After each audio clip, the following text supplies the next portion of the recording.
가족 간 계좌이체 하는 게 일상이 되어버렸습니다. 이때 아무 생각 없이 이체했다가 증여세를 왕창 내게 될 수도 있다고 합니다. 오늘 절세 컨설팅 10년 이상 하신 고경미 세무사님 모시고 알아보겠습니다. 부부처럼 가족 간의 계좌이체한 사실만으로 증여로 추정될 수 있다고 하는데 도대체 계좌이체 하면 안 되는 건가요? 그럴 순 없지요. 살면서 가장 빈번하게 많이 발생하는 계좌이체가 가족 간의 계좌이체인데 가족 간의 계좌이체를 하면 안 된다라고 말씀드릴 수는 없고요.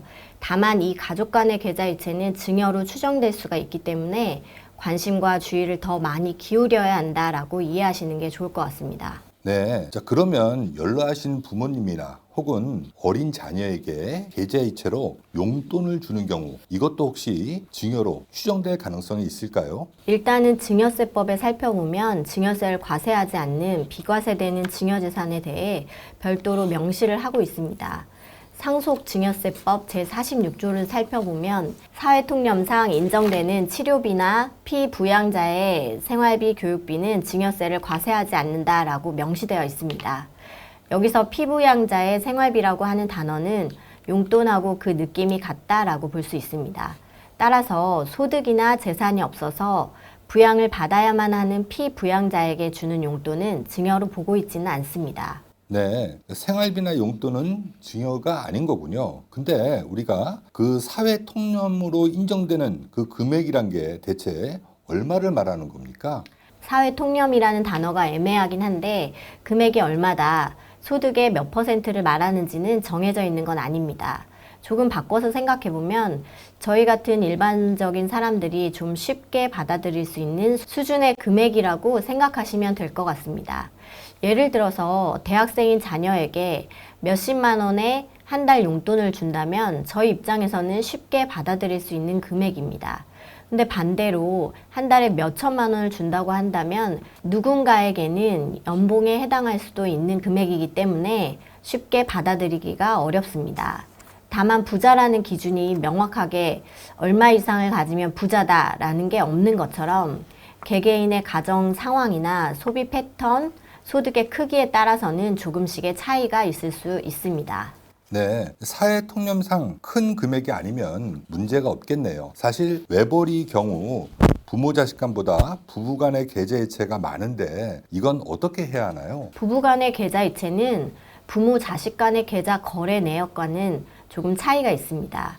부부는 함께 가정을 일궈나가는 등 경제 공동체의 개념을 가지고 있습니다. 따라서 단순하게 계좌이체를 했다는 내용만으로는 증여로 추정하기가 어렵습니다. 부부 간의 계좌이체는 증여 이외에도 단순히 공동생활의 편의, 또 배우자 자금 위탁관리, 가족의 생활비 지급 등 다양한 원인이 있을 수 있기 때문에 계좌이체된 사실만으로는 증여로 추정할 수는 없습니다. 따라서 부부간의 계좌이체 내역만으로 과세하기 위해서는 국세청이 증여 행위를 입증해야만 과세할 수 있을 것 같습니다. 다시 말해 입증 책임이 국세청에 있습니다. 네, 자 그러면 아내가 생활비를 아껴서 주식이나 부동산을 살 경우 이런 경우는 어떻게 보나요? 부부간의 계좌이체라 하더라도 그 부분은 굉장히 조심을 하셔야 합니다. 생활비를 계좌이체 받아 그 금액으로 말씀하신 것처럼 집을 사거나 주식을 투자해 본인의 재산을 불리는 경우에는 국세청 입장에서는 증여 행위를 포착하고 입증하기가 매우 쉬워지기 때문에 증여세를 부과할 수 있습니다. 네, 생활비는 생활비로만 써야 하고 부동산이나 주식을 사면 증여라고 보는 게 맞네요. 그러면 언제 국세청에서 내 가족 간의 계좌 거래에 대해서 세무조사가 들어오는 겁니까?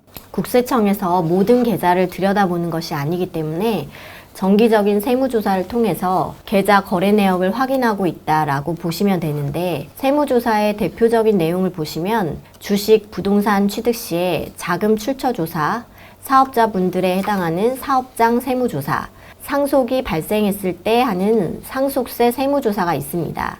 이 자금 출처 조사 같은 경우에는 재산을 취득한 날을 포함해서 4년 정도의 계좌 거래 내역서를 확인하고 사업장 세무조사는 5년치, 상속세 세무조사는 상속이 발생한 날로부터 과거 10년치를 조사하고 있다라고 보시면 되는데 일반적이고 보편적인 기간이 이렇다라는 거고 비정기적으로 발생하는 수시조사 같은 경우에는 이 재산에 취득한 자금의 원천이 어디서부터 왔는지를 깊게 조사하기 때문에 그 기간이 5년 혹은 8년 이렇게 더 늘어날 수도 있습니다.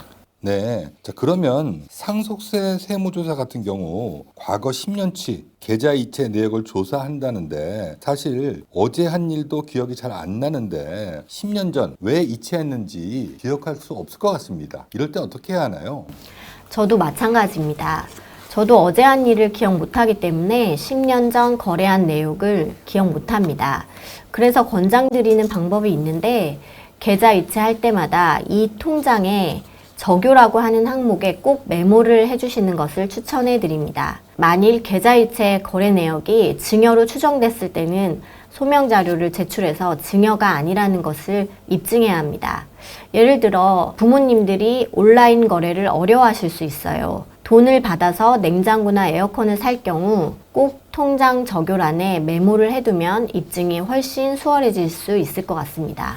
네, 부모님 전자제품 대신 구매해 드릴 경우 통장에 냉장고 구입, 에어컨 구입 이렇게 메모해 두고 영수증 모아 놓으면 입증이 되겠네요. 그러면 가족 간에 돈을 빌려주고 갚는 경우는 어떻게 하나요? 가족 간의 돈거래는 증여로 추정될 가능성이 매우 높습니다. 따라서 가족 간의 돈거래를 반드시 해야 되는 상황이라면 가족이 아니라 제3자와 돈거래를 한다라고 생각하시고 하시면 됩니다. 우선 증명을 해야 되기 때문에 돈거래에 대한 차용증을 작성하시는 게 중요하고 공증이나 내용 증명을 통해 이 차용증이 돈을 빌려준 날에 작성이 되었다라는 걸 입증할 수 있어야 합니다. 마지막으로 가장 중요한 포인트는 실제로 돈을 상환하는 과정을 기록으로 남겨주셔야 합니다. 네, 차용증을 쓰고 공증이나 내용 증명을 통해 증여가 아니라는 것을 분명히 해두고 그 돈을 갚을 때 반드시 통장 거래로 입증을 하면 문제가 없겠네요. 가족 간에 증여세 없이 줄 수 있는 금액 한도가 있잖아요. 세금 걱정 없이 줄 수 있는 금액 한도는 어떻게 되나요?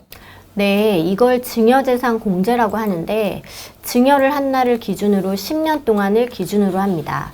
배우자에게 증여를 할 때는 10년 동안 6억까지, 성년인 자녀는 5천만 원, 미성년인 자녀는 2천만 원, 그리고 형제, 자매, 며느리, 사위 같은 경우에는 1천만 원까지 증여세 없이 줄 수 있습니다.